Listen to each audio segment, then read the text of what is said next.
Welcome back to our Mussar study group. I'm Batya Gage, and I'm so glad you've joined us today as we study together to strengthen our midot, our character traits. I hope you're having a great week. Later this week, we get to say goodbye to that ugly old year 2020 and welcome in 2021, which, of course, we're all hoping is just a bit better than this last year was. I was in Walmart this weekend and I noticed they've already started putting out hearts and candy for the next holiday. But Judaism is kind of like that as well. We just finished Hanukkah and now we're looking for the next holiday. It's just a cycle. Purim will be here in about 58 days, followed quickly by the biggie, which of course is Pesach. And every time I say that, I get a little panicky as I think about all of the house cleaning I have coming up. Whew, I'm probably already behind. So last week we studied the midah of honor, and we kind of wrestled with, is it ever okay to judge? And if we are in a position to judge, how do we do that with righteous judgment? We also learned that chasing after honor for ourselves is a race that we will never finish. We will never catch it. So this week, we turn and study one of my favorite midahs, which is gratitude. And many people, especially during a year like 2020 was, keep a gratitude journal to help them focus on the good things, on the things they have to be grateful for. And I've done that as well when I get a little bit discouraged about how things are going, and it does help. But in Mussar, we learn that we are not only to give thanks in the good things, but also when bad things happen.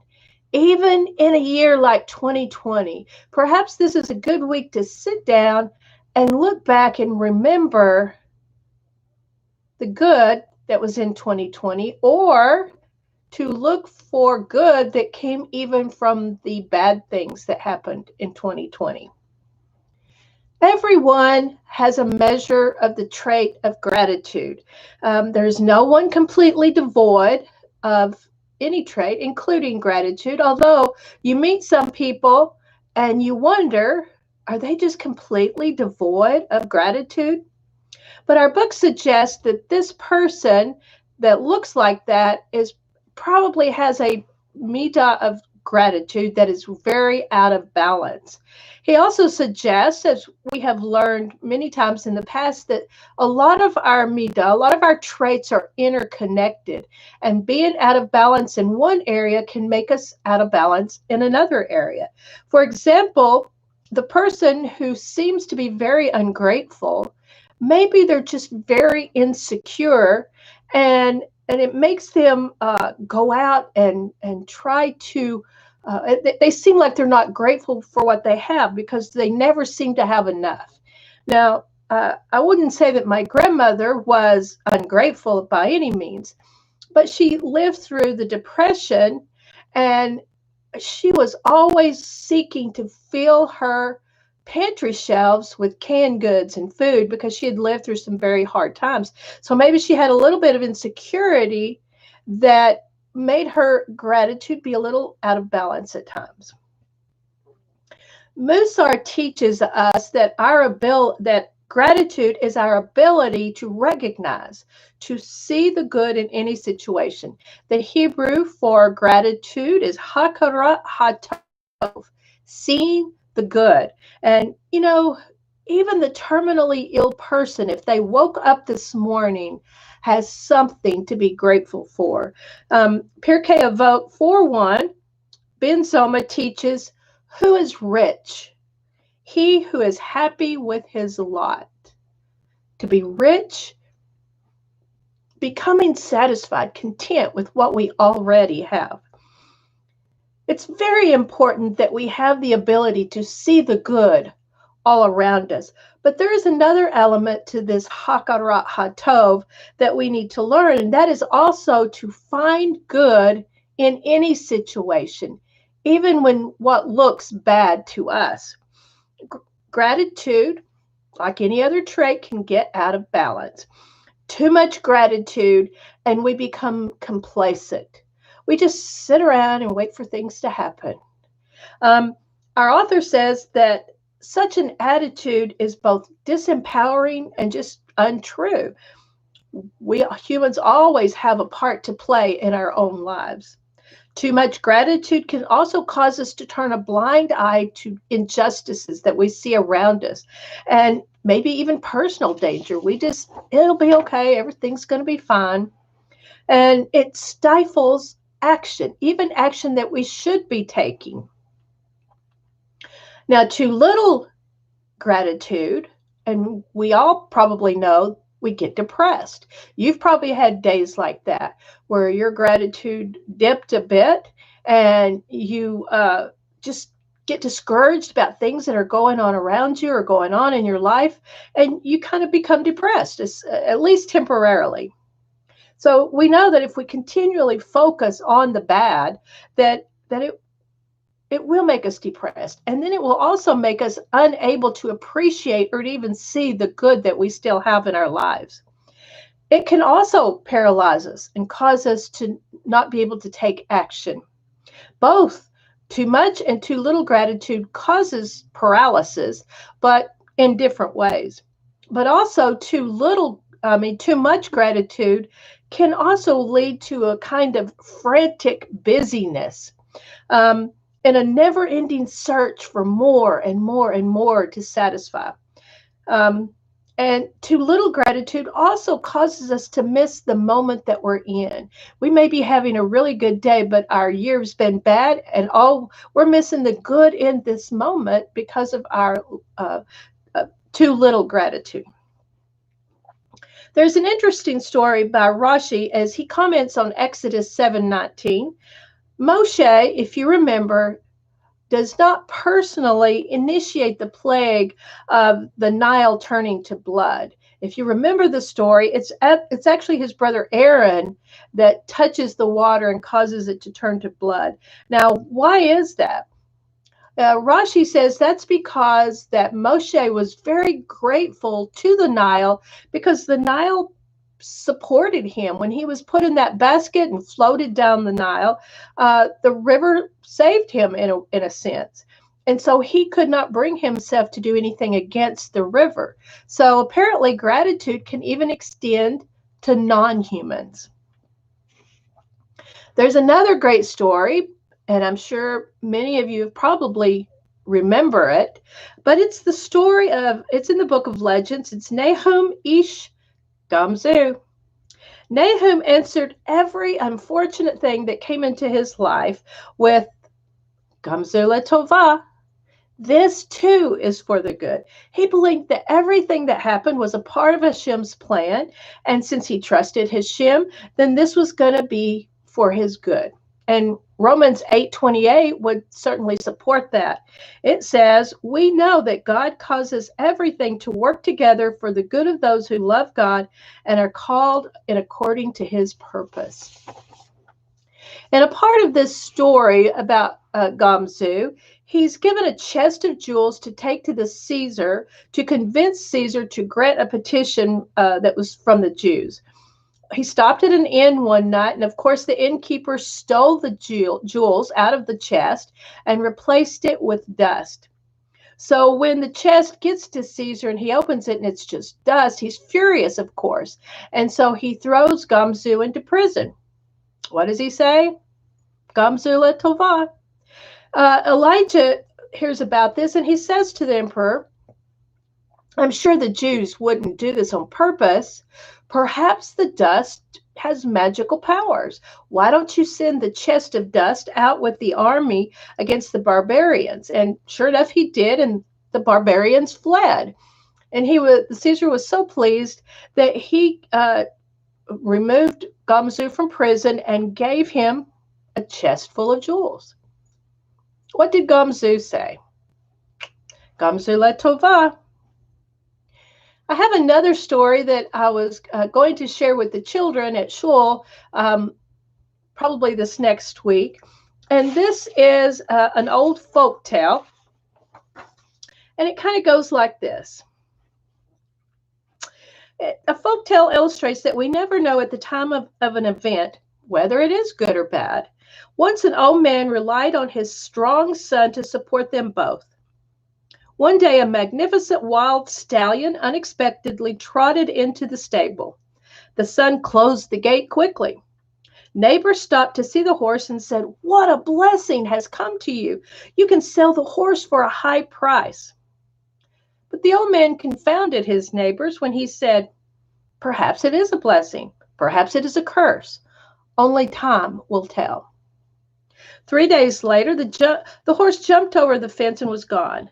Neighbors came again to comfort the old man for losing such a valuable horse. And the old man said, "Perhaps a blessing, perhaps a curse, only time will tell." A week later, the stallion returned with a herd of wild horses and led them into the corral. Of course, the neighbors came to congratulate him. And again he said, "A blessing, a curse, we don't know. Time will tell."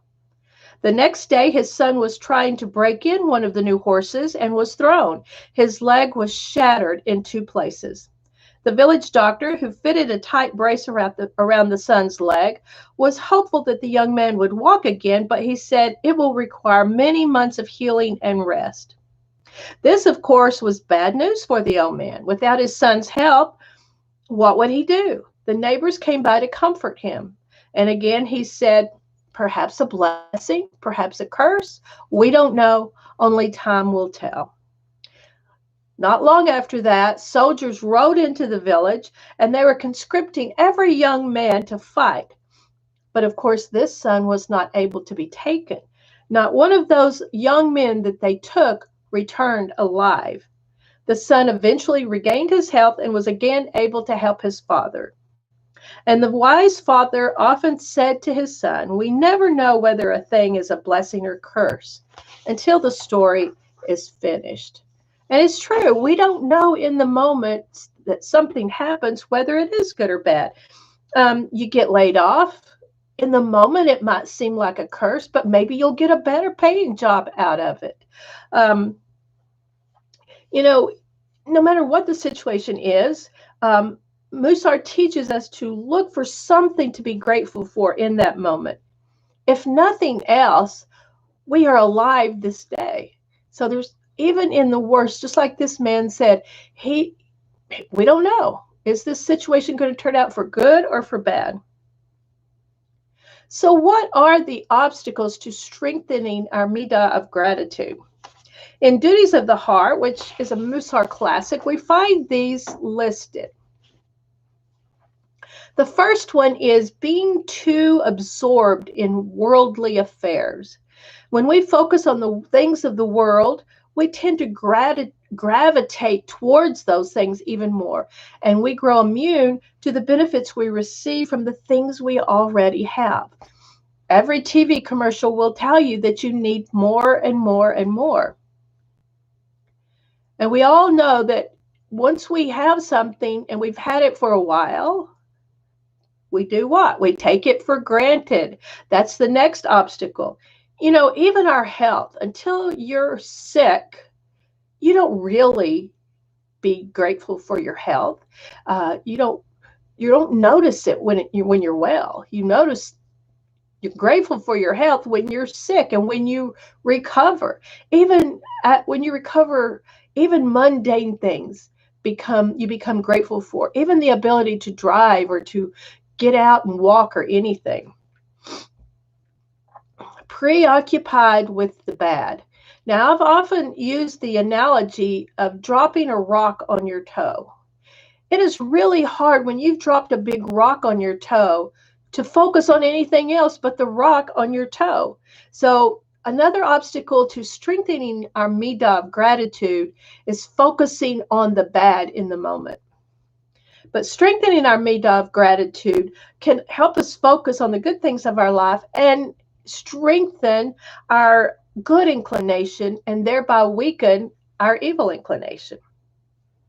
Our book gives us another analogy of the famous glass that is half full. And I'll let you read the detailed story in the book. But the summary is that when you have a glass that's half full, it doesn't mean much by itself. If your glass had been nearly empty and now it's half full, that seems to be a good thing. If your glass had previously been full and now it's half full, that might be a bad thing. But either way, you have a glass and it has something in it. So you have something to be grateful for. There's another good story about gratitude in our book this week. Ben Soma, again, in Talmud Barakot 58a, gives us the story of the good guest and the bad guest. And this is how it goes. What does a good guest say? How much trouble my host has gone for me, how much he has offered, how much wine he has set before me, how many cakes, how much meat, and all of this trouble he went through for me. But an inconsiderate guest, the bad guest, what does he say? Oh, what trouble has my host gone through? I have eaten one piece of bread, one piece of meat. I have but one cup. All the trouble my host has gone through, he would have done anyway for his family. Now, we can clearly see that each guest had the same meal set before them, but it was how they saw it. It was their midah of gratitude that gave them a choice. They had a choice to choose whether to be grateful for what they were given or not. Rabbi Israel Salanter, who, of course, some of us know as the founder of the modern Mussar movement, gave us a little story about how he learned about being grateful. He stopped for a cup of coffee at a coffee shop and was kind of shocked at how expensive the coffee was. And the owner came out to see how things were. And he expressed his dissatisfaction with, well, it's just a water and beans. How can it be so expensive? But the cafe owner pointed out to him, yes, but there's also this nice atmosphere and a nice, friendly server to serve you, and a beautiful table, a beautiful view. So you get all of that in with your cup of coffee. And he realized that he was only seeing a part of the picture, and that caused him to be ungrateful. A lot of times, even when we look at ourselves and we think about how much we may have accomplished, sometimes we forget that those accomplishments were successful because of many, many, many other people in our lives that helped along the way. Our book, as always, gives us some things to do to put this midah in practice this week. If gratitude, Hakarat Hatov, is your midah for the week, then, of course, first thing you got to do is come up with a reminder phrase. Now, our author suggests it might be, give thanks for the good and the bad. But me, I would suggest, Gamzu letovah. This too is for the good, no matter what happens. The next step then is to observe. As you go through your week, be more mindful of your tendencies to be absorbed perhaps with the worldly things, running after the things of the world. Of course, write these things in your journal. If this is your midah for the week, to put into action, he suggests start off with writing down all the things you are already grateful for. And this is a really great exercise I've done a couple of times this year. Set yourself a number really high, like 100, or set yourself a time limit, 30 minutes. And I'm going to write for 30 minutes. Force yourself to look for the good, even in little, small, even mundane things. He also gives us a suggestion to pick an area of your life where you want to experience more or even less gratitude. He said, if you need to experience more gratitude, finish this sentence. I will bring more gratitude in my life by, and feel yourself in an action there that you're going to fulfill during the week. Or if you're trying to balance it in the other direction, finish this sentence. I need to be less grateful because, therefore I will, and fill in those blanks, and that will be kind of your action plan for the week. He also gives us some other questions to consider, perhaps as you're journaling, if gratitude is your midah for the week. He says, write in your journal the experiences from the day that touched upon gratitude. Include both good and bad. For each bad, consider the possible good that could come from it. He also suggests writing down some of the bad things that you remember from your life and look for good that may have come out of that. Show the people in your life, especially those closest to you, more gratitude every day. Sometimes we're taking those people that are so familiar to us too much for granted. And he also suggests practice humility or honor if you tend to be showing too much gratitude. All right, well, now let's turn to our other book, the Mussar Torah commentary, and let's take a look at our Torah portion for the week and what midah will be pulled out for us this week. It's Vayechi, Bereshit 47:28 through 50, verse 26. Last couple of weeks, we've been looking at the life of Yosef. But this week we switch back to the life of Yaakov as he's ending his life and blessing his sons. You know, a few weeks ago when we began the study of Yaakov's life, we studied, if you remember, truth, Emet. And again today, we're also again going to study the midah of truth again. In Bereshit 49, Yaakov says some very blunt, true, but very harsh things to some of his sons. For example, to Reuben, he says, you will boil like water and basically never be successful. He calls Dan a snake and Benjamin a wolf. In our last study of Emet, we saw Yaakov struggling with truth at many times. And at every stage, we're going to see that at every stage of his life and even after, the midah of truth has caused Jacob pain, either because of his own bluntness, he's too truthful, too harsh at times, or because he can't tell when someone else is telling the truth. He's kind of been succumbed to their dishonesty. Rabbi Menachem Mendel Levin of Satanav, in his classic Heshbon HaNefesh, says lying is a most despicable spiritual illness. And he urges us to work hard at becoming lovers of truth and condemn any form of falsehood, flattery, mockery, hypocrisy, slander, all of it, until our eyes are opened and we see the beauty of truth. Now I'm going to swerve for a minute, a fun little swerve. And a couple of days ago, I was able to see the new Wonder Woman 84 movie. Now, I'm kind of a big fan of Wonder Woman for some reasons. And the movie begins with a very young Diana, Wonder Woman, very young. And she's in a great obstacle race with other great warriors. Obviously, she's very young and they're grown. But she's winning the race. She's doing very, very well. It's a very difficult race. But at some point, she falls off her horse, and she's obviously going to lose the race. But she finds a shortcut to get to the finish line. As she's just about to cross the finish line ahead of everyone else, her mother reaches out from the side and trips her. And of course, she loses. And she's very upset with her mother. Why did you do that? I was going to win the race. And she told Diana this: winning is not everything. Truth is. And that lesson sticks with Diana throughout the rest of her life and the rest of the movie. Now, some would argue, some great sages would argue that truth is an absolute. You have absolute honesty on one end of a continuum and lies and deceit on the other end.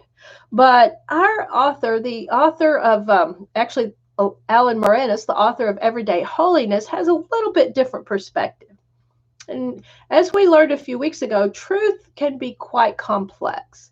And he said it's more that maybe on one end, well, he reminds us that we have to use discernment and good judgment. He suggests that on one end of the continuum might be sharing, and on the other end of the continuum might be choosing not to share at this moment. Or how to share. Do we need to soften the truth? Or when to tell? Or even to keep silent? So it can be much more complex than here's the truth or here's a lie. As we continue and study Jacob's life, we find that his struggle with truth revolved around one thing, his inability to discern when it's best to speak the blatant truth and when to maybe soften it a little bit, and even when to keep silent. He struggled with that. And he's also not always aware of the long-term consequences of his own actions and his own words. You know, you remember he took the birthright from Esau, and he really wasn't deceitful in his mind as he did that, but he could not see until much, much later that Esau saw that as very deceitful. He believes his mother when she convinces him to deceive his father, when she says, any curse that comes on you, I will take upon me instead, in Bereshit 27. But as a result of that, he has to actually flee for his life. He suffers because of truth or its lack of throughout his entire life. He truthfully, when he meets Rachel, declares his love for her. But then he ends up enduring years of unpaid labor. Then he's deceived into marrying the sister, Leah. Many years later, he flees Laban, and Laban catches up with him, and they exchange some true but very harsh words about each other. And that results in the end, the permanent end of their relationship. Then the next thing that happens is that he's unaware of Rachel's deceit when she hides his idols, Laban's idols. And what does Jacob do? He impulsively declares, the one with whom those idols are found shall not live. That's in Bereshit 31. Another example of Jacob's zealousness for honesty coming back maybe to haunt him a bit. And does his oath lead to her tragic death later on? Not very much later. Yet Jacob still does not fully understand the long-term consequences of his unmitigated honesty, as now he declares his preference for Joseph over the other brothers in the presence of the brothers. And we know that action led to their jealousy and their scheming to get rid of him, either through killing him or, as they ultimately did, sold him into slavery. And then he's deceived by those very sons who come back and deceive him about what happened to Joseph. So even in his old age, as we learn in the portion this week, when he goes to bless Joseph's sons, Ephraim and Manasseh, he switches his hands and he's going to bless the younger over the older again, not even thinking about what might be the consequences, the long-term consequences of those actions. And even in his blessings, you'll see as you read through it, he still shows his preference for Joseph.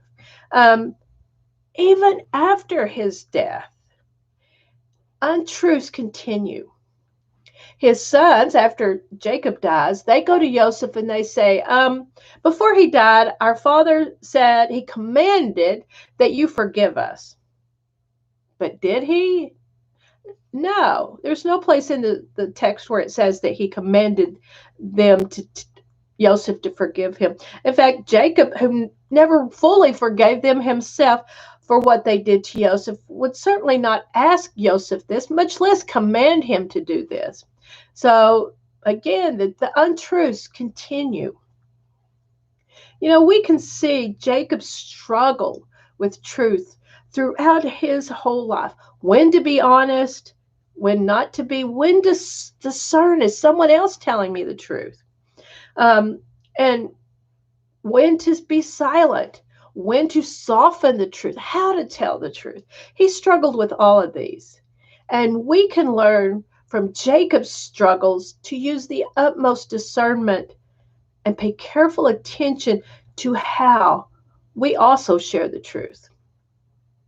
Certainly, Mussar emphasizes honesty as an essential trait that we need to strengthen, but we have to pause and consider, how do we share the truth? Are we too quick to tell someone the truth? Are we too harsh? Do we need to learn to soften our words, or even perhaps just be silent? Our book gives us some questions to ponder. If truth, Emet, is your midah for this week. And these are some pretty thought-provoking questions. So let's look at these.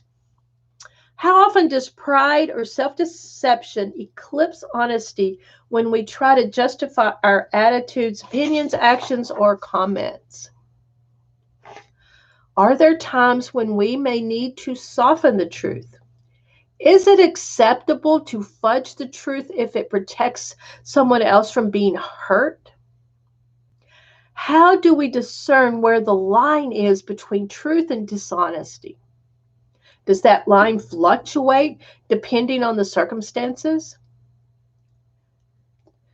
To us, Jacob's honesty at times seemed unkind. Is it ever in someone's best interest to just tell the full truth, even if it may hurt them? Joseph appears to have forgiven his brothers. Perhaps there's a lesson for us in there, but does forgiving necessitate forgetting? And if you forgive, does that mean fully trusting the person you have forgiven? All very good, thought-provoking questions that should lead to some good comments in your journal. As you're putting the midah of truth into practice this week, it says,